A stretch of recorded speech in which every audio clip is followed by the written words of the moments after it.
2011 April 9-നാണ് Arifa Elias രണ്ടാമതും മസ്കറ്റിൽ വീട്ടുജോലിക്ക് എത്തിയത്. നിസ്വയിൽ സ്വദേശിയുടെ വീട്ടിൽ ജോലി ചെയ്തപ്പോൾ നേരിട്ട പീഡനത്തിൽ നിന്നും ഓടി രക്ഷപ്പെട്ട ആരിഫയ്ക്ക് റൂവിയിലെത്തിയപ്പോൾ എല്ലാ ഔദ്യോഗിക രേഖകളും നഷ്ടപ്പെട്ടിരുന്നു. രാത്രി 3 മണിയായാലും ജോലി തീരെയില്ല. 2-3 മാസത്തെ ശമ്പളവും തരാനുണ്ട്, ഒരു പൈസ പോലും തന്നിട്ടുമില്ല. ആ കാർഡ് വല്ലതുമാണെങ്കിൽ മൂത്ത മോള അല്ലെങ്കിൽ തള്ളയാണ് എന്തെങ്കിലും വാങ്ങിച്ചു തരുന്നത്. പിന്നീട് പല വീടുകളിലായി ജോലി ചെയ്തു.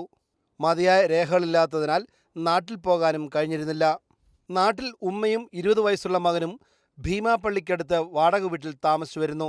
എൻ്റെ സിറ്റുവേഷൻ ആണെങ്കിൽ നാട്ടിലൊരു കിടക്കടമോ കാര്യങ്ങളോ ഒന്നുമില്ല.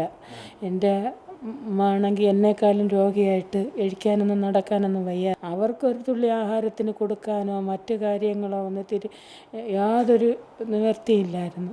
മത്രയിൽ ഒമാൻ ഹൗസിന് സമീപം ഒറ്റയ്ക്ക് താമസിച്ചു വരുന്ന അരീഫയ്ക്ക് ചില അയൽക്കുടുംബങ്ങളാണ് ഇപ്പോൾ ഭക്ഷണം നൽകി വരുന്നത്. വൃക്ക തകരാറിലായതിനു പുറമെ പാൻക്രിയാസിൻ്റെ പ്രവർത്തനവും ദുർബലമാണ്. മാനസികമായിട്ട് ഞാൻ തളർന്നു. അങ്ങനെ ഞാൻ ഈ ട്രാവൽസിലൊക്കെ വിളിച്ചിട്ട് അവർ കയ്യേറ്റതുമില്ല. ശരീരം നീര് വന്ന് വീർക്കുന്നത് മൂലം നടക്കാൻ പോലും പ്രയാസപ്പെട്ട് കഴിയുന്ന അരീഫയ്ക്ക് നാട്ടിൽ ചെന്ന് ചികിത്സ അത്യാവശ്യമാണെന്നാണ് ഡോക്ടർമാർ നിർദ്ദേശിക്കുന്നത്. പാസ്പോർട്ടും റെസിഡൻറ്റ് കാർഡും ഇല്ലാത്തത് മൂലം മസ്കറ്റ് ഇന്ത്യൻ എംബസിയുടെ സാമൂഹ്യ ക്ഷേമ വിഭാഗത്തിൻ്റെ സഹായം തേടിയിരിക്കുകയാണ് ആരിഫ ഏലിയാസ്. Mathrubhumi news, Oman.